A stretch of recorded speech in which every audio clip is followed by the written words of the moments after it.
ਗੱਲ ਕਰੀਏ ਬੰਗਲਾਦੇਸ਼ ਦੀ, ਜਿੱਥੇ ਕਿ ਬੀਤੇ ਦਿਨੀ ਤਖਤਾ ਪਲਟ ਕਾਰਨ ਉੱਥੇ ਦੇ ਹਾਲਾਤ ਬੇਕਾਬੂ ਹੋ ਗਏ ਨੇ, ਜਿਸ ਦਾ ਸਿੱਧਾ ਅਸਰ ਲੁਧਿਆਣਾ ਦੇ ਧਾਗਾ ਵਪਾਰੀਆਂ ਤੇ ਪੈਂਦਾ ਹੋਇਆ ਨਜ਼ਰ ਆ ਰਿਹਾ ਹੈ।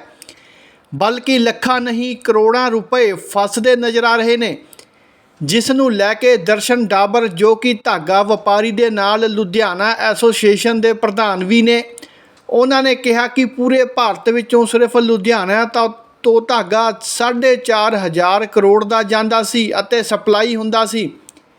ਪਰ ਹੁਣ ਜੋ ਹਾਲਾਤ ਬੰਗਲਾਦੇਸ਼ ਦੇ ਬਣ ਚੁੱਕੇ ਨੇ, ਹੁਣ ਦੇਖਣਾ ਇਹ ਹੋਵੇਗਾ ਕਿ ਉੱਥੇ ਦੀ ਇੰਡਸਟਰੀ ਸਰਵਾਈਵ ਕਰ ਪਾਏਗੀ ਕਿ ਨਹੀਂ, ਕਿ ਇੱਥੋਂ ਦੀਆਂ ਕੰਪਨੀਆਂ ਉੱਥੋਂ ਦੇ ਮਾਲ ਬਣਵਾਉਣ ਲਈ ਵਿਸ਼ਵਾਸ ਬਣਾ ਪਾਉਣਗੀਆਂ ਕਿ ਨਹੀਂ। ਬੰਗਲਾਦੇਸ਼ ਵਿੱਚ ਇੰਡਸਟਰੀ ਦੁਬਾਰਾ ਸ਼ੁਰੂ ਹੋਣਾ ਬਹੁਤ ਹੀ ਮੁਸ਼ਕਿਲ ਹੈ, ਇਹ ਕਹਿਣਾ ਧਾਗਾ ਵਪਾਰੀ ਦਾ ਹੈ।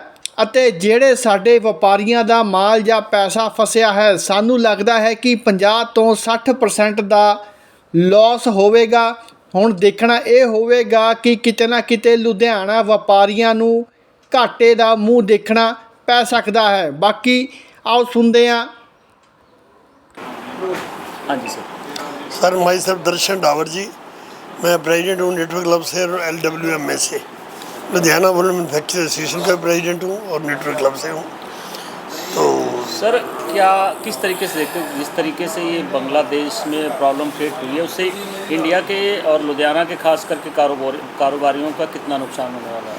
सर ऐसा था कि जब इसकी अगर बैकग्राउंड देखें तो 2004 और 5 में मनमोहन सिंह सरकार ने एक FTA किया था, अपना फॉरेन ट्रेड एग्रीमेंट। उसमें जितना भी माल बांग्लादेश से आएगा उसके ऊपर हौजरी की जो इंडस्ट्री का जो माल आएगा उसके ऊपर कोई कस्टम ड्यूटी नहीं होगी, फ्री ड्यूटी माल आएगा।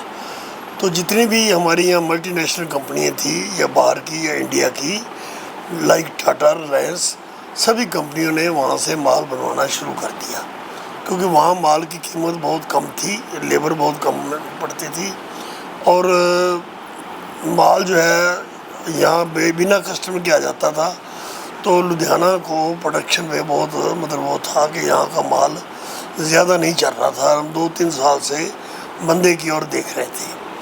उसके बाद यार्न की जो बात कही आपने कि रॉ मटेरियल वो चाइना से भी खरीदते थे अपने प्रोडक्ट को बनाने के लिए, और इंडिया से भी कॉटन यार्न जाता था, जो लगभग 16-16.5 हज़ार करोड़ का करीब जाता था इंडिया से, जिसमें से लुधियाना का 4,500 करोड़ के करीब यार्न जो है पर ईयर वहाँ पर सप्लाई होता था।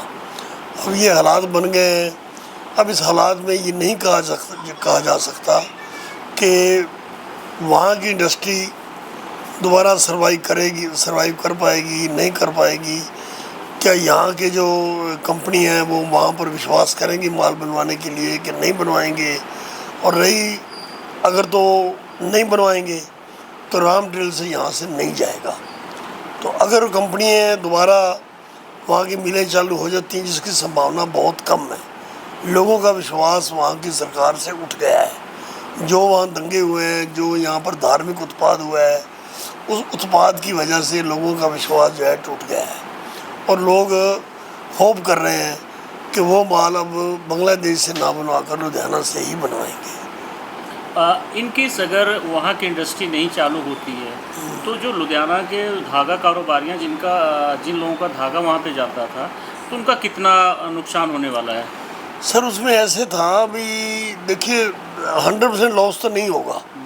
वो इसलिए नहीं होगा कि अगर वो रेडीमेड गारमेंट या जो हौजरी इंडस्ट्री है यहाँ से बनवाएंगे तो यहाँ के लोग रॉ मटेरियल खरीदेंगे। मैं धागे की बात हाँ, धागे की बात ही कर रहा हूँ। धागा यहाँ से खरीदेंगे, यहाँ की मिलों का माल अगर मिले यहाँ, अगर जितने भी मल्टी चेन स्टोर्स वाले या मल्टीनेशनल कंपनीज हैं, अगर वो माल तैयार करवाएंगी हौजरी का, तो उसका रॉ मटेरियल भी यहाँ की मिलें का लगेगा। अब वो जो बांग्लादेश में जा रहा है माल वहाँ से बनवा रहे हैं, तो इसमें मैं ये नहीं कहता कि 100% लॉस होगा। लॉस तो होगा, लेकिन इसके लॉस की संभावना जो है 50-60% के करीब है, ज़्यादा नहीं होगा।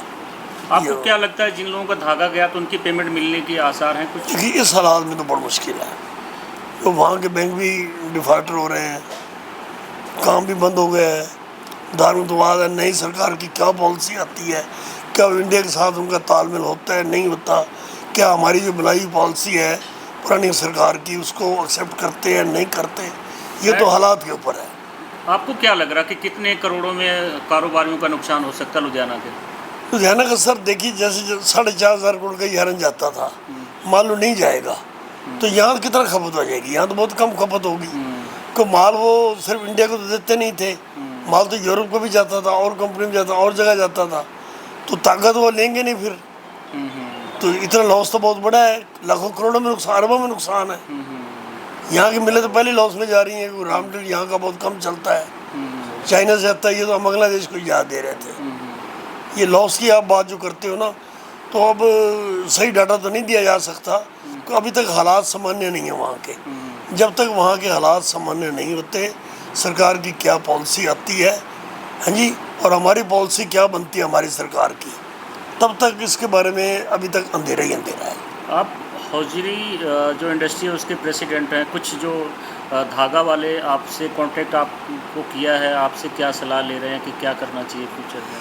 नहीं, अभी तक वो सहमे हुए हैं, हालात की तरफ देख रहे हैं। मेरे कई मिलों से बात हुई है, वो अभी तक सहमे हुए हैं।